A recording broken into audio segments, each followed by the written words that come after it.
Bonjour à toutes et à tous et bienvenue à cette présentation Twitch. Je m'appelle Marie-Aude et je suis accompagnée de Paul. Qui sommes-nous? Nous sommes des étudiants en licence professionnelle d'AWIN, développement d'applications web et innovation numérique. Et aujourd'hui, nous allons vous parler de notre semaine de projets que nous avons passée. L'idée aujourd'hui de partager cette soutenance avec vous sur Twitch nous permet d'interagir directement avec vous. Donc n'hésitez pas à vous inscrire pour laisser des commentaires, nous poser des questions aussi tout au long de la présentation. Et nous essaierons de répondre au maximum durant cette heure à peu près que nous allons passer. Sachez aussi que la présentation est enregistrée, donc vous pourrez la revisionner plus tard quand vous voudrez. Donc aujourd'hui, nous allons vous présenter nos différents projets que nous avons réalisés ensemble. Et ce sont en fait des projets que nous avons commencés ce lundi et que nous avons développés sur 4 jours, sur des horaires de 8h-18h. Et du coup, Paul, peux-tu nous dire un petit peu comment s'est déroulée cette semaine ? Donc bonjour à tous. Avant cette semaine, donc, nous avons eu le choix de 7 sujets proposés par l'IUT et par monsieur Nicolas Journet. Donc 7 projets innovants utilisant des nouvelles technologies et des nouveaux langages de programmation plutôt d'actualité. Donc sur ces 7 sujets, 5 ont été retenus et 1 a été proposé par un groupe d'étudiants lui-même. Et il a été retenu simplement parce qu'il était innovant et en accord avec cette semaine de projet. Donc il y a 6 groupes d'étudiants qui ont participé, des groupes d'étudiants composés de 3 à 6 étudiants. Les 2 projets non retenus, c'était des projets sur de l'Arduino multijoueur et sur un casque de réalité virtuelle inspiré du film Le Cercle. Donc là, nous nous trouvons actuellement dans les locaux de l'IUT Informatique. Nous sommes simplement entre étudiants. L'équipe pédagogique nous a laissé cette responsabilité-là et nous la remercions. Et aussi, tout au long de la semaine, nous avons été très actifs sur les réseaux sociaux, à savoir particulièrement sur le réseau social Twitter.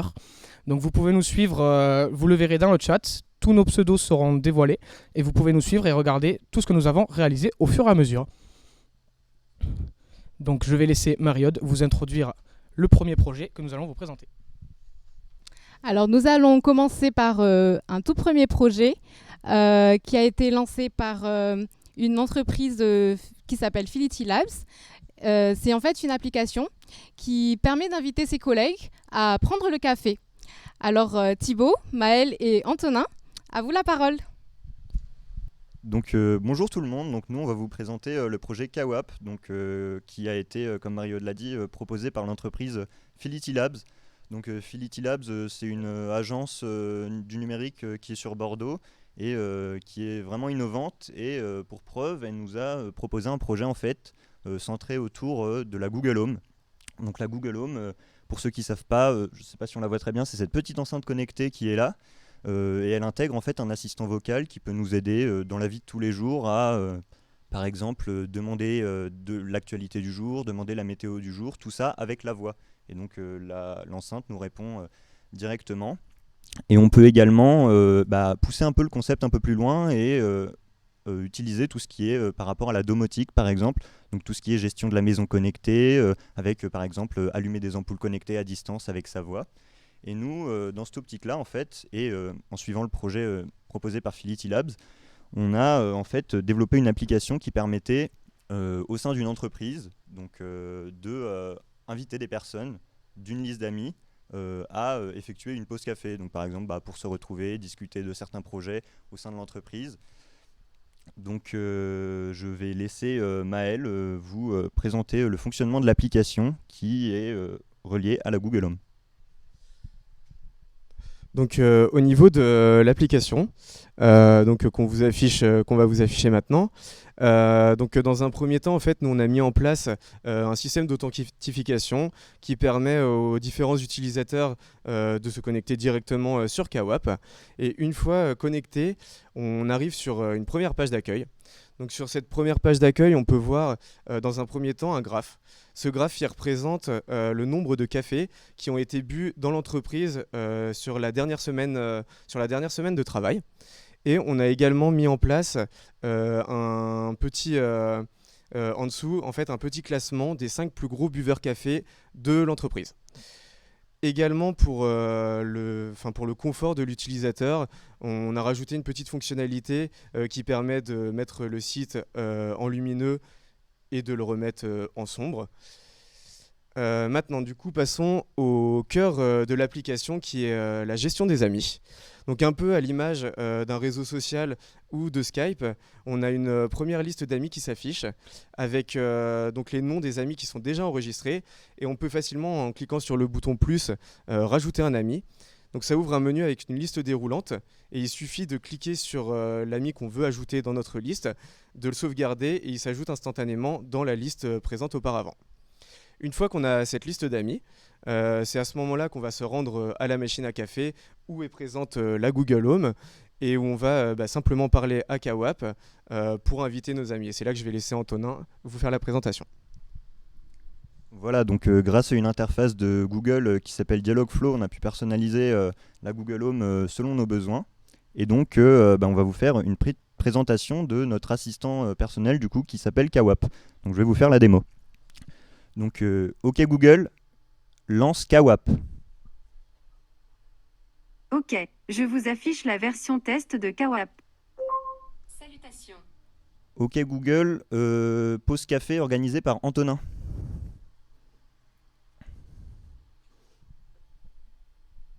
OK Antonin, une invitation à la pause café a été envoyée à vos amis.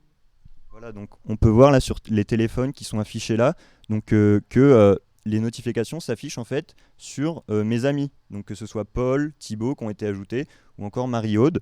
Donc l'application qu'on a configurée reconnaît notre voix et envoie une notification de pause café. Et donc maintenant on va passer à la suite de la démo parce qu'on peut en fait appeler l'application directement depuis le site en fait.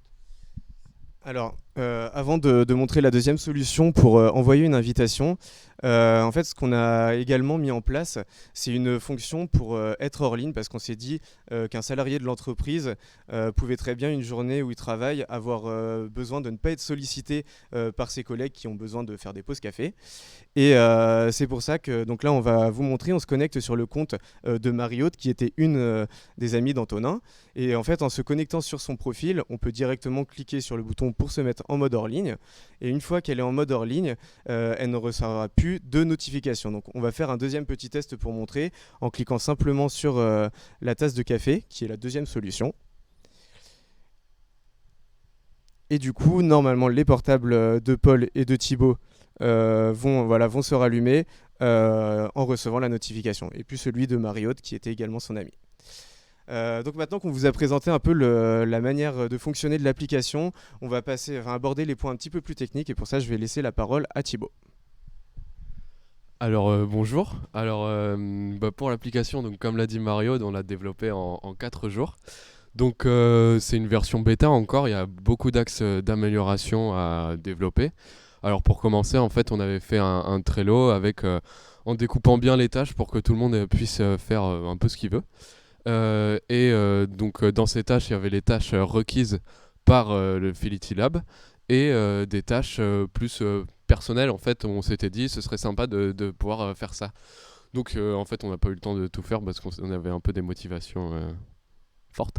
Et donc après, pour continuer sur la partie technique, en langage, on avait en gros une obligation de travailler en JavaScript et en PHP avec le choix des frameworks.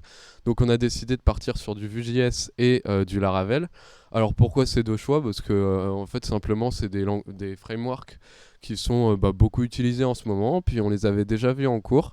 Pour certains, on travaille dessus en entreprise et d'autres vont peut-être pour plus tard travailler dessus et voilà, ils voulaient approfondir leurs connaissances sur ces langages. Ensuite, on a aussi pas mal utilisé le module Vuetify qui nous permet sur l'application d'avoir un look assez classique qui en fait ça reprend totalement la charte Google au niveau du design en fait et du fonctionnement. On a aussi développé l'application en Progressive Web App, donc ça nous permet de renforcer ce côté application où c'est pas en fait juste un site web, mais ça peut aussi sembler être une vraie application pour smartphone, mais ça n'en est pas vraiment une. Et ça nous permet en fait de développer pour tout type d'appareil sans pour autant avoir à développer l'application dans un langage spécifique pour chaque système d'exploitation. Et donc pour conclure un peu sur le design et tout ça, donc utiliser le module dont je vous ai parlé tout à l'heure, Beautify, ça nous a permis en fait vraiment d'avoir voilà, ce look application, et aussi, on s'est aussi pas mal inspiré vu qu'on a passé du temps sur Twitter justement du système de navigation de Twitter pour avoir quelque chose d'assez simple à prendre en main, sachant que c'est pas une application qui est censée être très compliquée vu le nombre de fonctionnalités qu'elle présente.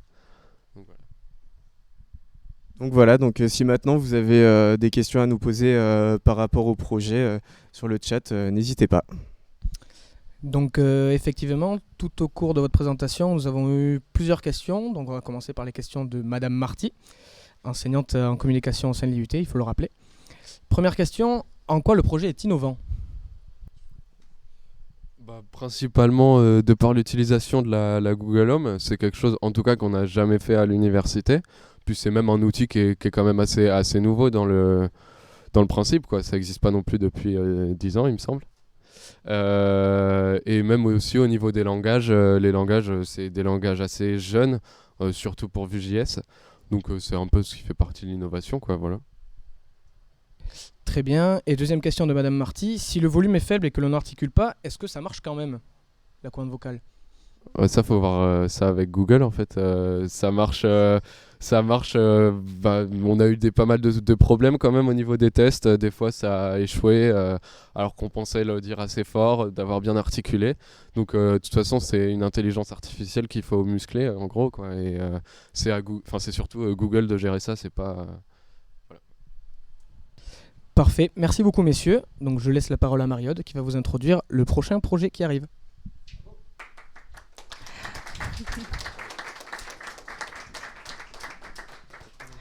Merci beaucoup pour cette démonstration. Nous allons passer au prochain sujet qui va vous être présenté par Marius et Bastien, qui eux ont décidé de développer une application Android qui fonctionne sur un boîtier Android TV et qui est un sujet qui répond à une demande de l'IUT elle-même.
Bonjour à tous, comme ce que nous a dit Mariode, nous sommes un groupe de 6 étudiants en licence professionnelle Dawin et nous allons vous proposer un exposé sur l'Android Box sur laquelle nous avons développé une application. Donc Marius, parle-nous de l'Android Box. Alors l'Android TV, c'est un petit boîtier comme ceci. Ici, c'est un modèle de NVIDIA Shield qui est composé de ports USB à l'arrière ainsi que d'un port HDMI pour la connecter à l'écran, d'un port Ethernet et de l'alimentation. Donc la box est également équipée de Wi-Fi et elle tourne sous Android OS qui a été développé pour la télé. Avec la box, on a une petite télécommande. Donc cette télécommande est très simple d'utilisation. Elle s'utilise en fait comme un smartphone. On va avoir un bouton retour, un bouton accueil et des boutons pour naviguer et sélectionner des applications dans le menu. Merci. Donc en fait, on a développé cette application surtout pour répondre aux besoins de l'IUT, qui était la volonté d'avoir un outil durant les portes ouvertes qui puisse être présenté aux étudiants. Le problème, c'est que souvent, durant les portes ouvertes, il y a un grand nombre de participants pour un nombre plus réduit d'intervenants. On va dire une proportion 200 personnes pour 20 intervenants. Donc cela engendre un temps d'attente important. Donc afin de pouvoir occuper les personnes durant leur attente, nous leur proposons cet outil qui pourra permettre aux élèves de pouvoir découvrir en autonomie différentes informations en utilisant un outil interactif.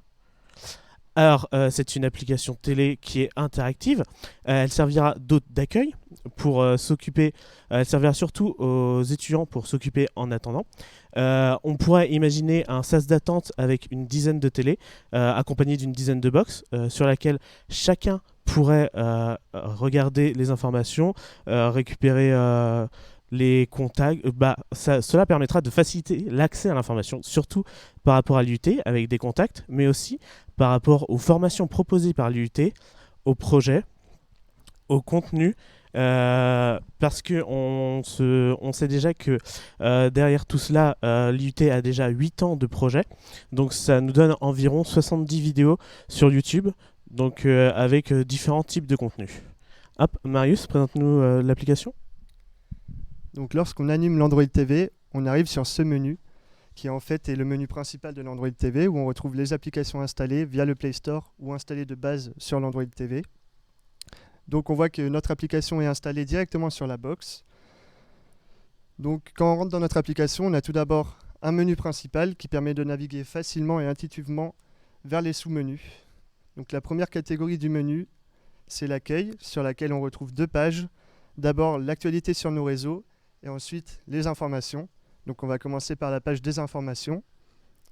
On retrouve ici le plan d'accès à l'IUT ainsi que un bloc de contact pour pouvoir contacter l'IUT si besoin. Si on fait retour et qu'on va sur l'actualité sur nos réseaux, on a ici normalement le live Twitch en direct, mais là la box n'est pas reliée à Internet, ainsi que le fil d'actualité Twitter de l'IUT Informatique de Bordeaux, avec les derniers tweets et retweets. Si on descend dans le menu, on arrive sur la partie des formations. Donc en premier lieu, on a le DUT Informatique. Quand on clique dessus, on va avoir les détails de la formation, donc un paragraphe qui présente la formation, un paragraphe qui permet pour les futurs étudiants de savoir ce qu'ils peuvent gagner en allant en DUT, et un bloc de contact pour pouvoir candidater facilement. Sur le même schéma de page, on va retrouver la page pour la licence professionnelle Dawin, qui est une licence qui forme des développeurs web, et aussi une page pour la licence professionnelle d'ACPI, qui est une licence qui forme, elle, des chefs de projet. Ensuite, la troisième partie de notre menu, c'est les réalisations qui ont été réalisées par les étudiants lors de leurs études au département informatique. Donc toutes les réalisations qui sont sur l'application sont disponibles aussi sur YouTube. Et si on rentre sur la page détail d'une application, on retrouve une vidéo qui présente le projet, ainsi qu'un texte explicatif du projet. Donc ici, on est sur un projet qui s'appelait Leap Your Drone, qui a été réalisé par des étudiants en Dawin et qui consistait à piloter un drone avec les gestes de ses mains grâce à un petit capteur posé sur une table. La dernière partie de notre application est la catégorie nos réseaux. Donc ici, on retrouve une page avec 3 QR codes qui permettent aux utilisateurs finaux très facilement d'accéder aux différentes pages des réseaux de l'IUT pour pouvoir trouver les informations qu'ils cherchent. Dans un premier temps, on a la page YouTube pour voir les vidéos de tous les anciens projets qui ont été réalisés. On a aussi le site du DUT pour trouver plus d'informations et les dossiers à envoyer pour candidater par exemple, ainsi que le Twitter pour avoir les dernières news en direct. Merci Marius. Alors ce qu'il faut savoir surtout avec cette application, c'est qu'on est parti de rien. Donc on a utilisé Android Studio, donc qui est un logiciel qui nous permet de coder des applications à la fois mobiles et télé. L'avantage de ce logiciel, c'est qu'il permet aussi d'émuler. Donc émuler, c'est faire semblant, créer un contexte. Donc on crée le contexte de l'utilisation de la télé. Et c'est comme ça qu'on a pu tester notre application au fur et à mesure. Donc cette application est codée en Java, surtout pour la navigation et les fonctionnalités, tandis que les vues, quant à elles, sont codées en XML. Une fois le projet fini et achevé, il suffit seulement de l'exporter en APK. Alors pour Twitch, malheureusement vous n'avez pas pu voir, mais il s'agit... Ah, parfait. Donc comme vous pouvez le voir, on a le fil d'actualité Twitter ainsi que le live Twitch en direct. Pour Twitch, il s'agit d'une WebView car l'API n'est pas encore portée pour la télé. Donc c'est pour cela qu'on a utilisé ce format de diffusion, tandis que pour Twitter, nous avons seulement utilisé l'API sur laquelle on a décidé de récupérer les tweets et les retweets publiés par l'IUT informatique de Bordeaux. Donc par la suite, nous souhaiterions mettre cette application sur le Play Store. Le Play Store, c'est une plateforme de téléchargement d'applications pour Android. Elle serait mise à disposition gratuitement. Elle serait accessible par tous. Et cela permettra d'être accessible aussi partout. Un étudiant dans son canapé pourra rechercher des informations sur sa formation à venir. Nous souhaiterions aussi développer un back-office donc, pour créer différents contextes. Donc là, nous avons créé un contexte porte ouverte, mais on pourrait imaginer un contexte présentation d'entreprise, présentation de projet. L'avantage de cette application, c'est qu'elle est réalisable à faible coût, réutilisable et modulable en grande partie. Merci beaucoup à vous et bonne journée.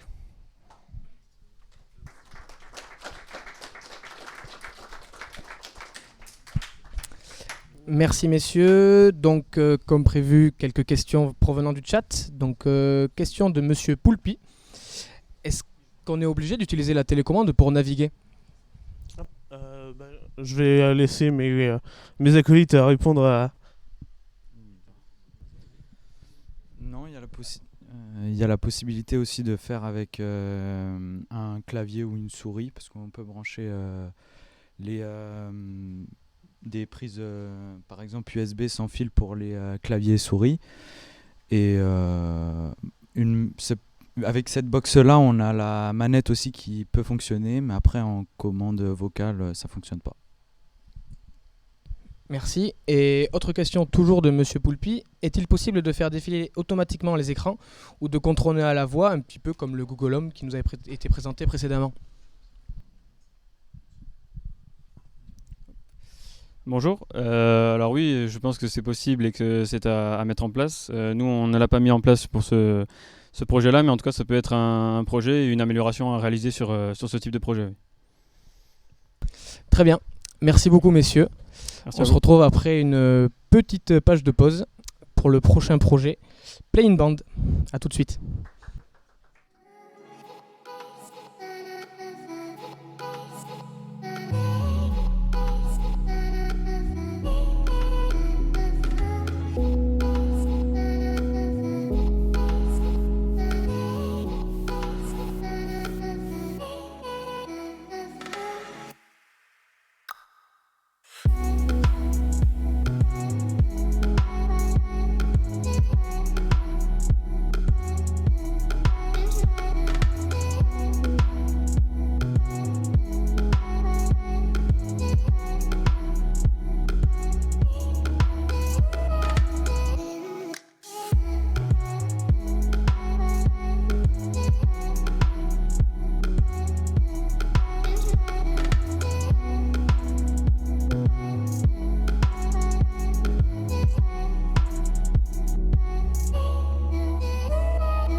Maintenant, nous allons parler un peu plus de musique. Jessica et Alexandre vont vous parler d'un jeu qu'ils ont développé, un jeu de concert multijoueur en réalité virtuelle avec un casque Oculus qui a été réalisé avec Unity. Du coup, Jessica et Alexandre, La scène est à vous. Merci beaucoup Marie-Aude. Bonjour à tous. Connaissez-vous réellement la réalité virtuelle ? Il s'agit d'une technologie récente qui permet aux joueurs d'être immergés dans un monde virtuel grâce à un casque. Le casque, le voici. Il s'agit de l'Oculus Quest. Il s'agit d'un casque de réalité virtuelle d'entrée de gamme, totalement autonome et sans fil. Comme vous pouvez le voir, je peux directement le poser sur ma tête et pouvoir l'utiliser. Donc, aucun fil pour vous gêner pour les déplacements. Le son est spatial pour une expérience riche et immersive. Donc, avec ce casque, il y a deux manettes. Avec ce casque, il y a deux manettes, donc qui permettent d'interagir avec des objets, par exemple. Donc, avec le majeur, on peut attraper des objets. On peut se déplacer avec les joysticks et on peut tirer, par exemple, si c'est un jeu de tir, avec la gâchette.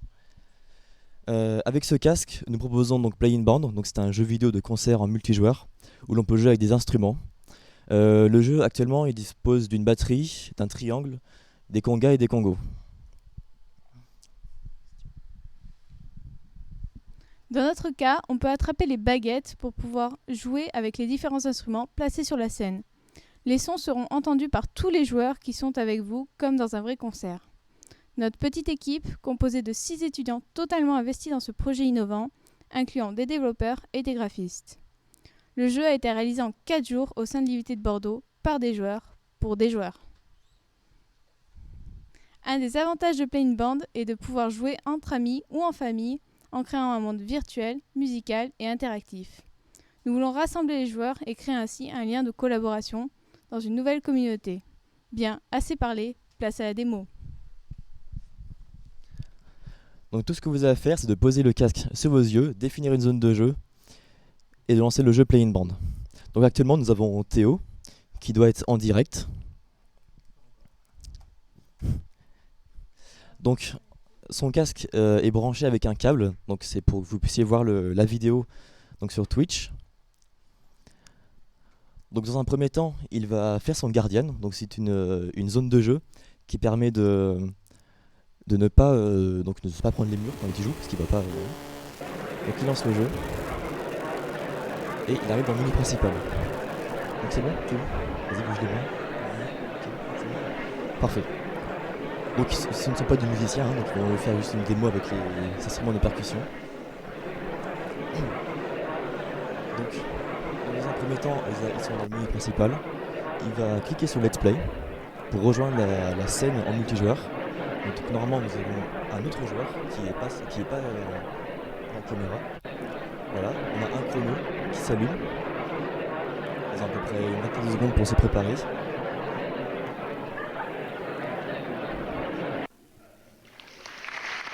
Et donc le rideau s'ouvre, le public applaudit et ils peuvent commencer à jouer.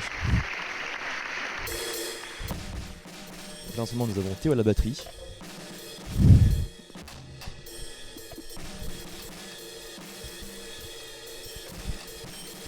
Donc là vous pouvez voir qu'il y a différentes notes de musique qui sortent à chaque fois qu'il appuie sur la batterie. Pareil au niveau du triangle, donc là vous pouvez voir il y a une autre personne qui est en train de jouer du triangle. Vous avez également tout un public avec différentes animations, donc certains vont être les bras croisés, d'autres vont être en train de bouger, etc. Donc vous avez donc les différents instruments, on n'en a que 3. Du coup, ce jeu, on va vous en parler un peu plus, donc on va vous dire donc, comment il a été développé. Donc actuellement, le jeu Play in Band est parti totalement de zéro. On a réalisé tous les modèles 3D, donc la scène que vous voyez, le public, les rideaux qui bougent, les instruments, donc tout a été réalisé de A à Z. Donc nous avons utilisé le moteur de jeu 3D Unity qui nous a permis de développer en équipe avec une grande flexibilité et rapidité. Nous avons également utilisé l'Oculus SDK pour la partie VR et Photon pour la partie multijoueur. Si vous voulez tester Play in Band, vous pouvez le retrouver gratuitement et de manière open source sur le GitLab. Donc on va vous partager le lien dans le chat Twitch ainsi que sur notre Twitter. Merci de votre écoute et on espère que ça vous a plu.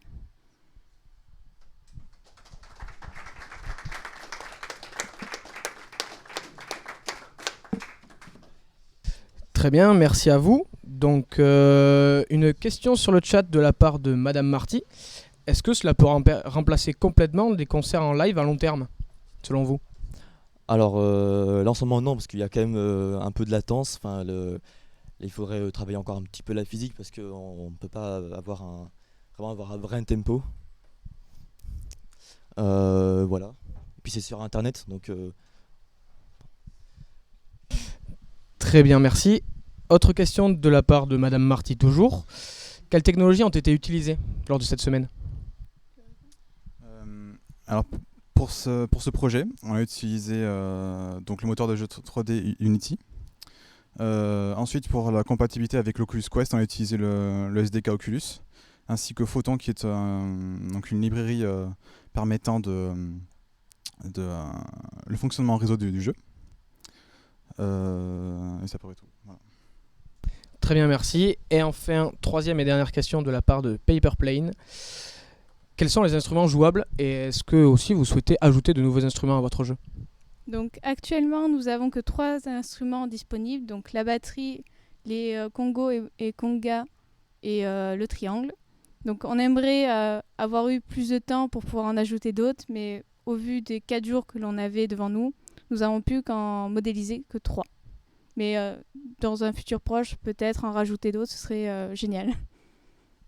Parfait. Merci beaucoup, messieurs, dames. On se retrouve après une petite pause pour le projet eSlide.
Nous voici de retour pour la deuxième moitié de cette présentation. En tout cas, on est très ravis car vous êtes vraiment nombreux à nous regarder et aussi à interagir sur le chat. Donc, merci beaucoup. Passons maintenant au 4e sujet, qui est en fait un sujet qui n'a pas été proposé par l'IUT, mais par un étudiant. Il sera présenté par Abdelhamid et Alexandre. Il s'agit d'une application web qui permet de télécommander et gérer des slides durant une présentation ou un diaporama. Je vous laisse les écouter. Merci Marie-Aude. Bonjour à tous, comment allez-vous? Alors nous sommes ici pour vous présenter le projet iSlide. Donc iSlide a été développé par nos soins, donc nous sommes 3, from scratch. Et il se présente comme un outil de présentation de diapositives interactives en ligne. Voilà. Donc si vous voyez sur TeamViewer, peut-être sur le Twitch, vous avez un QR code que vous pouvez scanner pour accéder directement à la présentation sous forme de slider en direct, live. Voilà. J'ai une question à vous poser, à vous tous. Combien d'entre vous ont eu déjà des soucis lors d'une présentation via PowerPoint par exemple, ou des problèmes réseau par exemple qu'ils ont eu lors d'une présentation pendant un exposé? Donc j'en vois 1, oula, on est beaucoup, on est nombreux, 4, 5, 6, 7, 8, 9, 10, 11, 12 personnes, ah ouais, ça fait une bonne moyenne. 13, 14, 15 avec moi, voilà, donc on est 15. Donc iSlide permet en partie de régler ces problèmes. Bon, pour faire simple, iSlide est un média de présentation clé en main qui est destiné aux conférenciers, aux professionnels et aux étudiants, mais également aux développeurs.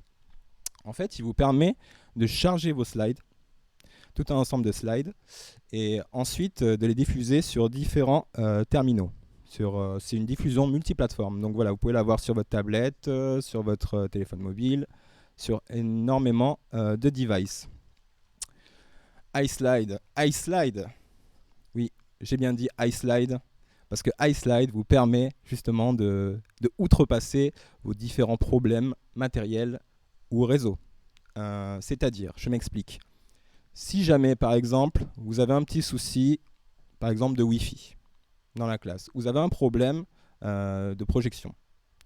Si vous avez un partage de connexion, vous pouvez partager à toutes les personnes, par exemple, autour de vous, votre connexion, pour qu'ils puissent se connecter et ensuite accéder à un serveur distant et pour récupérer la présentation.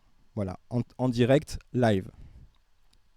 iSlide est commandé via une petite interface que vous pouvez voir ici, qui est très sobre et très basique. Oula, je vais la montrer un petit peu plus. Voilà. Donc, elle est constituée de flèches de navigation qui permettent d'aller de gauche à droite sur les différents slides, et également d'un pointeur que vous pouvez voir à l'écran, qui vous permet justement de cibler le contenu pertinent, par exemple pendant votre présentation, si vous voulez vous amuser ou si vous avez des choses à montrer en particulier. Voilà. Donc c'est assez sobre, très simple d'utilisation pour tout le monde. C'était l'objectif finalement voilà, de notre travail. Quelque chose de simple et d'intuitif. iSlide propose une autre feature. Et cette feature, vous pouvez la voir tout en bas dans le slider. C'est un petit onglet. Pardon, oui, tout à fait, excuse-moi. Donc c'est un petit onglet que vous pouvez voir ici, là. Tac, et vous le dépliez, vous pouvez poser votre question. Et une question est égale à un slider. Ce qui veut dire qu'à la fin de notre présentation, la question que vous poserez se retrouvera sur un slider. Donc n'essayez pas de poser 50 questions quand même, histoire qu'on n'ait pas 50 sliders, mais on répondra à votre question en plus de celle de Twitch à la fin de la présentation. Et là, je vais passer le relais à notre chef opérateur, monsieur Alexandre Hassler, pour vous expliquer un petit peu plus en détail la partie technique. À toi Alexandre. Merci Hamid. Donc voilà, pour ces applications, on avait besoin d'une communication bidirectionnelle qui soit efficace. Donc on a utilisé les WebSockets et notre stack se compose de Node.js et de React. Donc il y a une bonne complémentarité de ces deux technologies parce qu'elles sont événementielles et du coup elles étaient judicieuses. Ce qui a complexifié un peu notre développement, c'est les certificats SSL, parce que du coup, pour le pointeur, on utilise le gyroscope et on a besoin d'être sur un serveur sécurisé. Donc on a dû passer par des certificats SSL auto-certifiés. Du coup, pour le gyroscope, on a utilisé une projection stéréographique pour convertir les angles du téléphone et les afficher sur un plan en coordonnées cartésiennes. Et cette communication est très efficace car on utilise les WebSockets.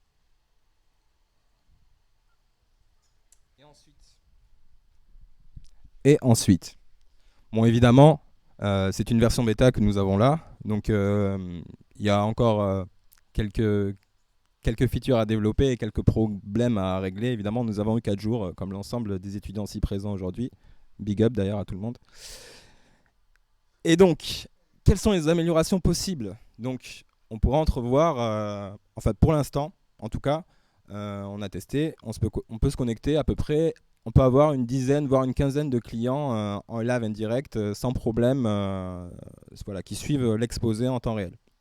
Donc, on peut imaginer un scaling une montée en charge, une meilleure gestion de la montée en charge, voilà, et l'amélioration de performance de notre app. On peut surtout avoir une meilleure responsivité sur tous les terminaux et devices. Potentiellement une timeline sur des slides pour avoir un meilleur visuel, par exemple, sur nos différents slides. Une interface d'intégration des slides, ce qui changerait notre média en outil style PowerPoint ou autre, mais en mieux quand même. Et un menu paramètres aussi, des settings pour nos différentes slides. Imaginons peut-être changer par exemple le gabarit ou autre. Avoir une personnalisation du slide. Alors à la réalisation du projet, nous avons Anthony Verne, Alexandre Hassler et votre serviteur, moi-même. Et donc nous attendons vos questions. Donc si je peux me permettre, je vais commencer par les questions potentiellement qui ont été mises sur notre slider. S'il y en a. Oh mais il n'y en a pas. Ah si, il y en a une. Alors comment avons-nous intégré les slides? Anthony, tu veux peut-être... ou Alexandre? Vu qu'on part from scratch, que c'était un projet ambitieux, pour l'instant les slides elles sont juste servies dans un dossier public sur le serveur Node. Donc en fait on a juste mis nos images dans un dossier public. On a fait une petite API RESTful pour récupérer l'URL des slides et les injecter dans l'application React côté front. Très bien, très bien. Alors, avons-nous une autre question? Merci d'avoir regardé notre présentation. Ok. Bon, je pensais qu'il y en aurait eu d'autres, mais ok. On va passer aux questions de Twitch alors. Très bien, merci messieurs. Donc nous avons 2 questions sur Twitch. Donc une question de Madame Marty pour pas changer. S'il n'y a pas de Wi-Fi, il n'y a pas de serveur Distar, il me semble. Alors justement, c'est ce dont a parlé Hamid dans ses slides. On peut faire un partage de connexion sur le téléphone et lancer un serveur distant avec ce partage de connexion. Et donc du coup, les slides seront accessibles par ce moyen-là. Très bien, merci. Deuxième question de Marty Lam. Quel format acceptez-vous? Pour l'instant, le format accepté, c'est les PDF, les JPEG, les PNG. À terme, on souhaitait supporter le HTML, mais on est resté comment dire on n'a pas été aussi loin, mais par exemple, les questions sont injectées en React, quoi. Elles sont concaténées après les slides images. Parfait. Et enfin, troisième et dernière question de la part de Seb Kofi. Si vous avez pour projet de continuer de proposer eSlide au public, le serveur sera fourni par eSlide ou faudra-t-il que le client en ait un? Pour l'instant, le projet est open source sur GitHub, donc tout le monde peut le télécharger et l'installer en local, quoi, pour le tester. Merci. Merci à vous.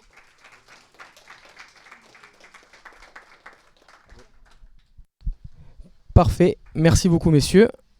On se retrouve après une courte interruption pour le projet Charlie Tracker. A tout de suite.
Alors, depuis le début de la présentation, nous avons testé notre voix, nos mains, nos oreilles aussi.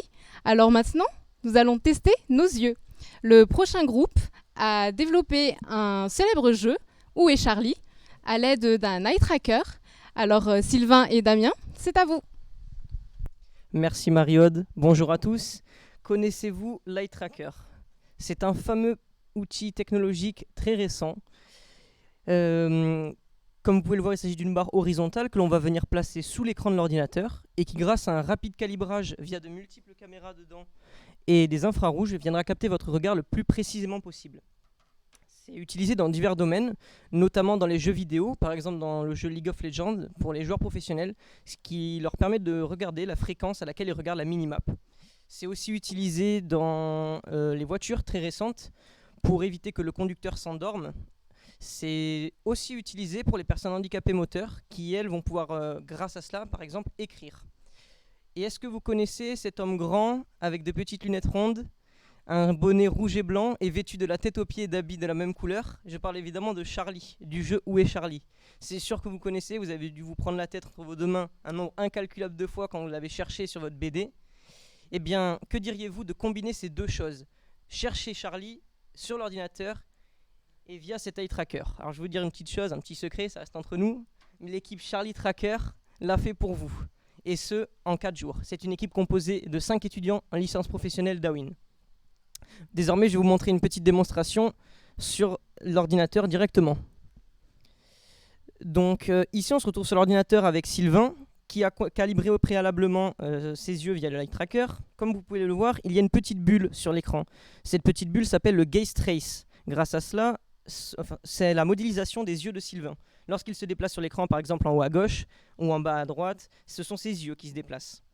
Pour ce faire, nous allons faire une petite partie d'Où est Charlie. Alors c'est parti, on lance. Donc il faut rentrer un pseudonyme. On va l'appeler test de la démo. Hop. On sauvegarde. Ici, on se retrouve sur l'interface pour choisir quel personnage nous souhaitons traquer, soit Charlie, soit Félicie. Pour chercher Charlie, il suffit de cliquer sur le bouton.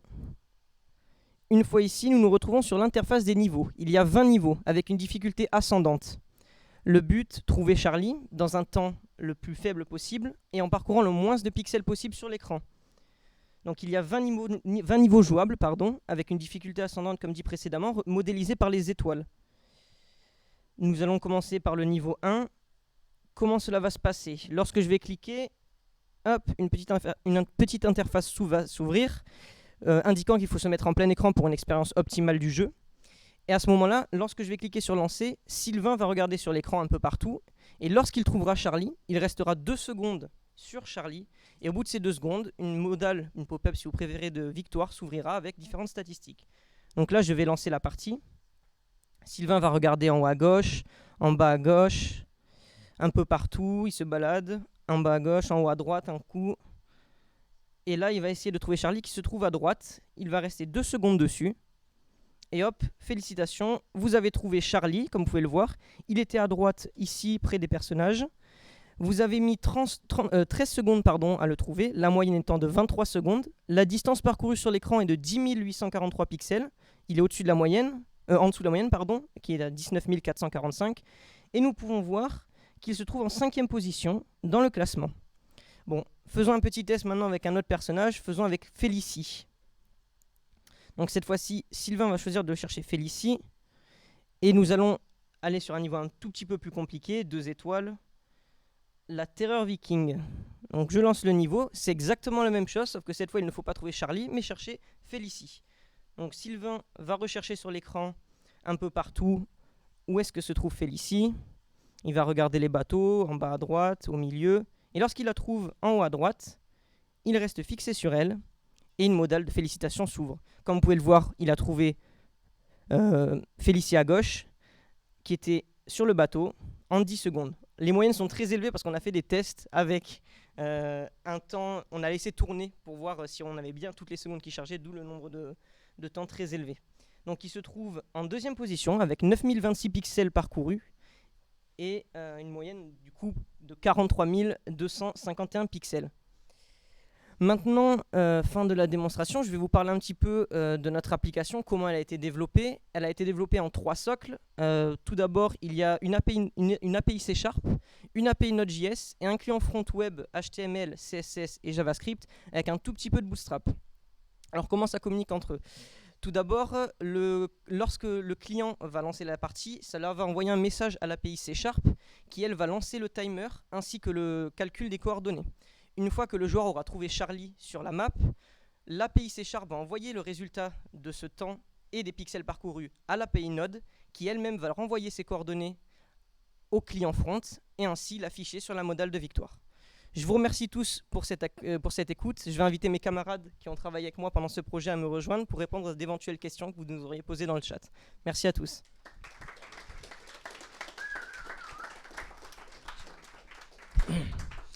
Merci à vous, messieurs. Donc, comme prévu, les questions. Pour commencer, on va commencer avec Marty Lamoureux. Comment est-ce qu'on peut cliquer avec un eye tracker? On peut utiliser le même principe que comme sur le jeu, comme vous avez vu, quand on trouve Charlie, on reste 2 secondes sur Charlie. Ça peut être codé de cette manière-là, mais on peut aussi coder ça de manière différente, sachant qu'on récupère les coordonnées de l'eye tracker, mais on peut utiliser le moyen qu'on veut pour sélectionner un bouton ou autre. Parfait, merci. Deuxième question de la part de Madame Marty toujours. Est-ce que vous prévoyez une suite à ce jeu, peut-être des axes d'amélioration? Ce qui serait possible de faire, c'est éventuellement rajouter de nouveaux personnages à trouver. Il faut savoir que dans Où est Charlie, il y a également le chien de Charlie, il y a un personnage qui s'appelle Pois aussi, un espèce de prisonnier. Ils sont tous normalement sur toutes les planches du jeu, donc ce serait intéressant de les implémenter. Également pour ce qui est du socle technique, actuellement on est passé par en plus de l'API C#, par une API Node.js qui sert un peu de passe-plat entre le C# et le client front. Tout est possible à faire en C#. Il serait possible vraiment d'enlever ce socle Node.js, mais pour le coup la technologie qu'on a utilisée était plus simple à utiliser après en Node.js. Du coup, par souci de temps et de répartition des tâches, on est parti là-dessus. Mais c'est une amélioration technique à proposer.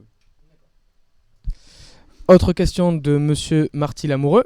Si le timing est pris en compte par le serveur, est-ce que la latence de communication est comptée dans le temps sur votre jeu? Alors, je sais pas de quelle latence il parle, mais normalement, peut y avoir une petite latence de 0,5 secondes entre le temps où le serveur trouve et où c'est renvoyé au front. Ouais. Une petite latence de 0,5. Mais ça, après, on configure comme on le veut, quoi. Très bien, merci. Et enfin, une dernière question de la part de G. Dompom. Vous n'avez pas de problème de droit concernant votre projet? Alors c'est pas un projet libre de droit, on va pas le mettre en open source parce que justement c'est copyright par Où est Charlie. Donc pour le faire, on a acheté un jeu de société Où est Charlie, on a scanné tous les niveaux et ensuite cherché les Charlie sur tous les niveaux pour pouvoir le proposer en jeu sur l'ordinateur. Mais non, c'est pas libre de droit du tout. Voilà. On s'en serait bien douté. Merci messieurs. Merci à vous. On se retrouve après une courte interruption pour le 6e et dernier projet de la présentation, Expand. A tout de suite mesdames et messieurs.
Passons maintenant à notre dernier groupe.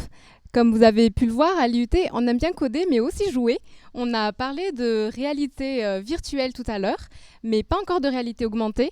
Et ça tombe bien car c'est le sujet de notre dernier groupe. Alors Thibaut et Gaëtan, à vous la parole.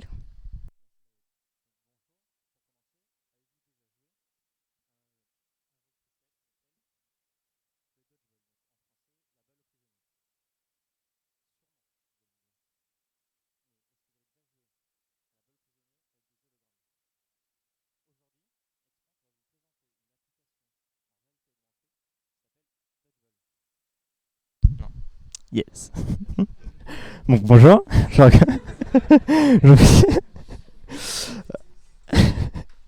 Donc du coup, pour commencer, avez-vous déjà joué à la balle aux prisonniers? Sûrement. Mais est-ce que vous avez déjà joué à la balle aux prisonniers avec des hologrammes? Aujourd'hui, le groupe Expant va vous présenter une application en réalité augmentée qui s'appelle Dodgeball. Alors, pour introduire le sujet, je vais donner les points différents entre la réalité virtuelle et la réalité augmentée, parce que ce n'est pas du tout la même chose.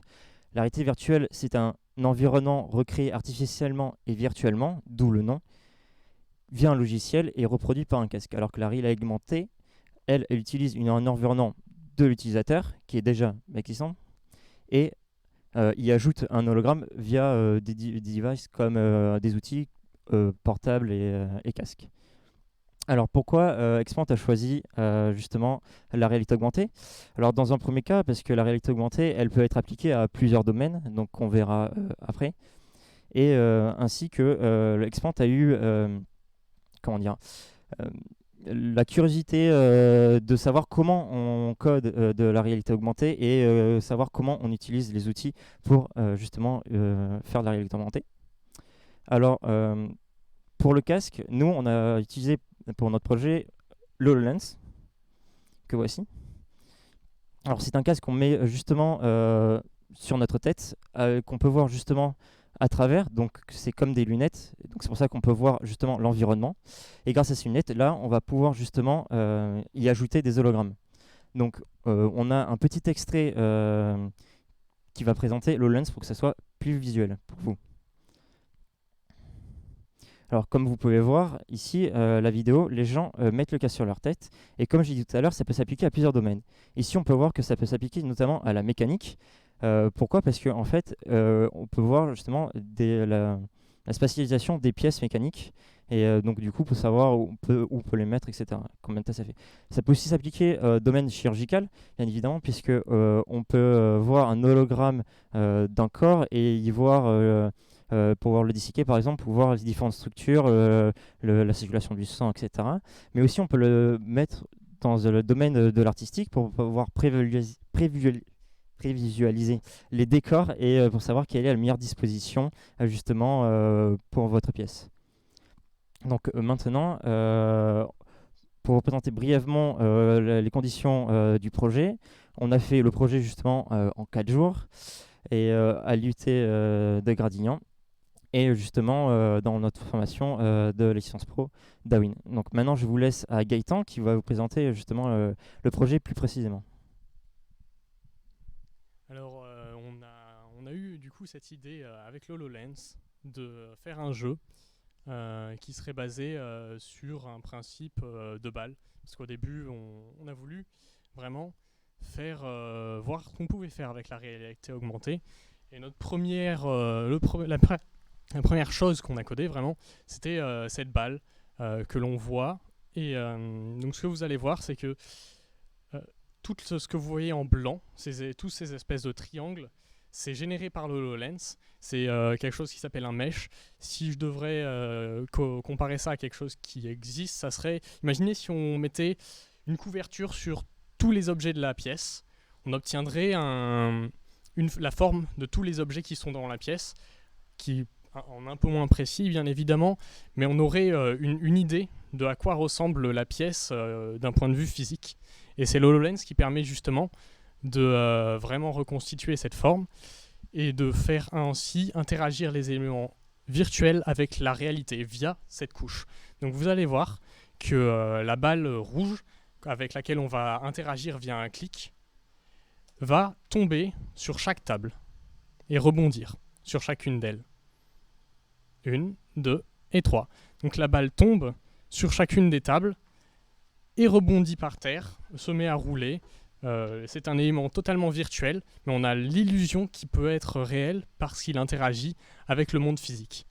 Donc en suivant ça, on s'est dit, si on faisait un jeu avec ce principe, avec des balles, et du coup on en est venu à l'idée du dodgeball qu'a évoqué Thibaut.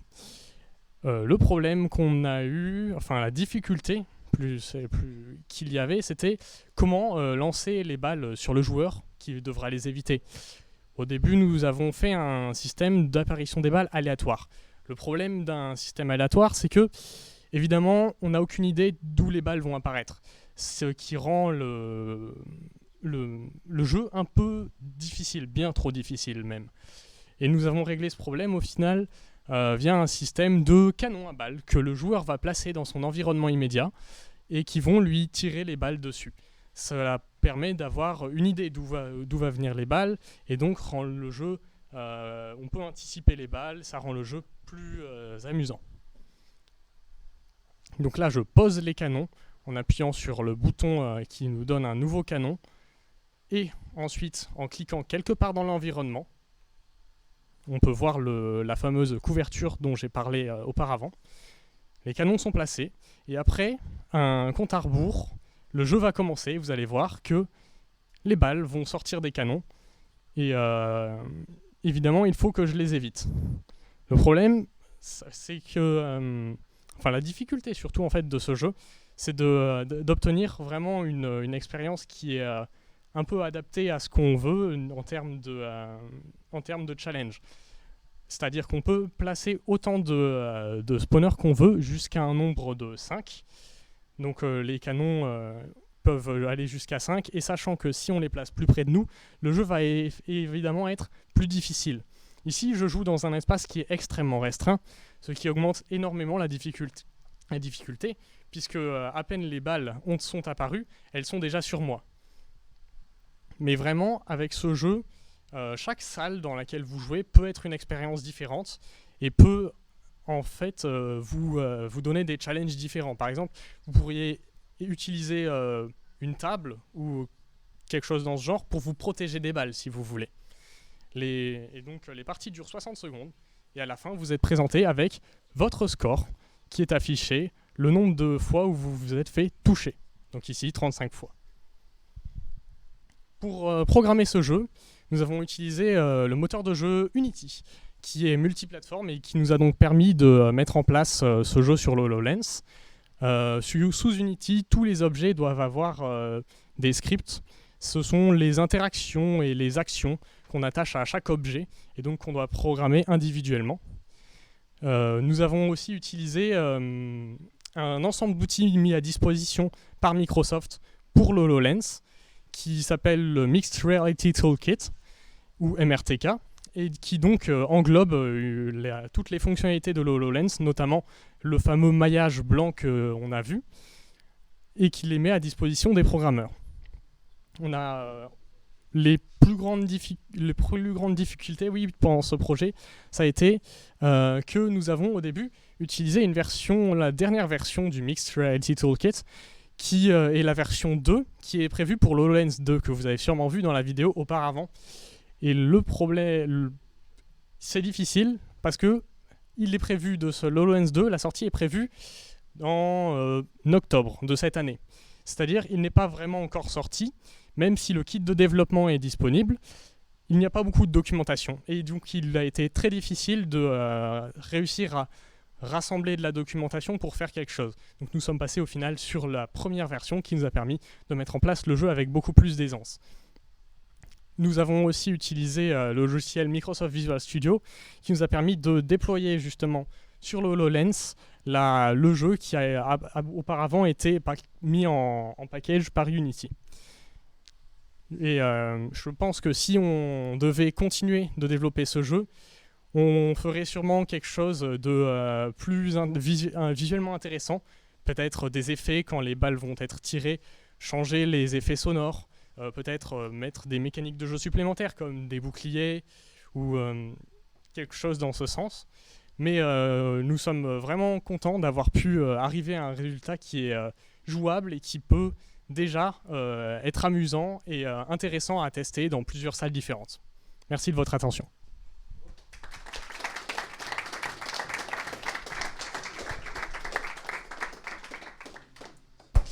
Merci à vous, messieurs.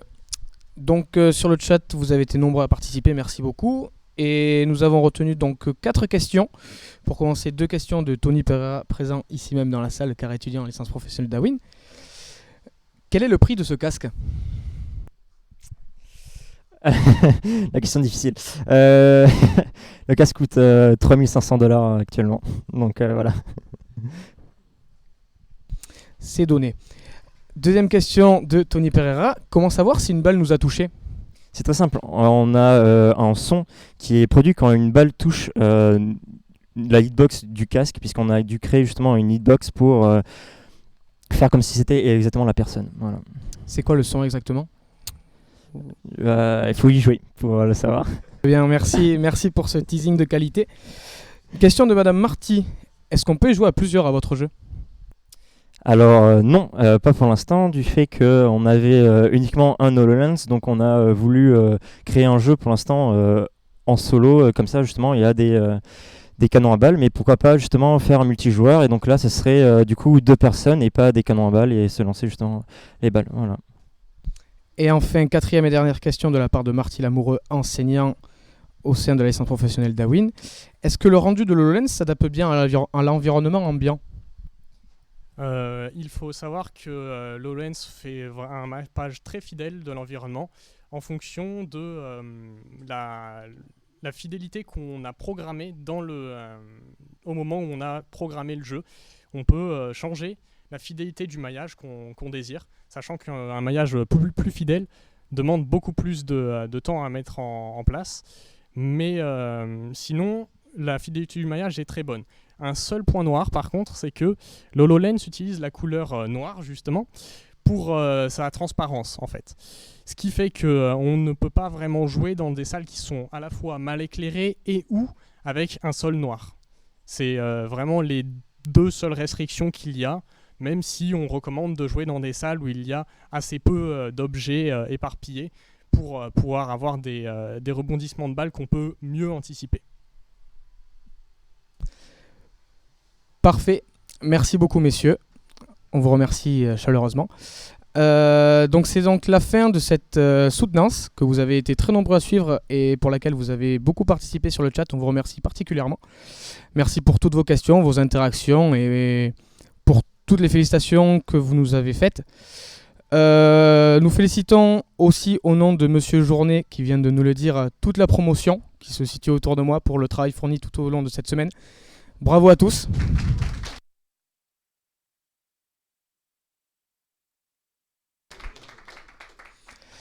Et au nom aussi de toute la promotion, je vais remercier toute l'équipe pédagogique pour cette année qui a été très enrichissante et aussi pour cette semaine pédagogique, particulièrement Monsieur Journet et Madame Marty qui nous ont épaulés de A à Z. Merci à eux.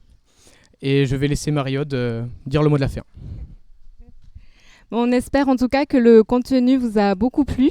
N'hésitez pas à rester connecté et à vous abonner sur la page de l'IUT pour suivre tous les événements que l'IUT organise. Et peut-être à l'année prochaine. Au revoir. Au revoir.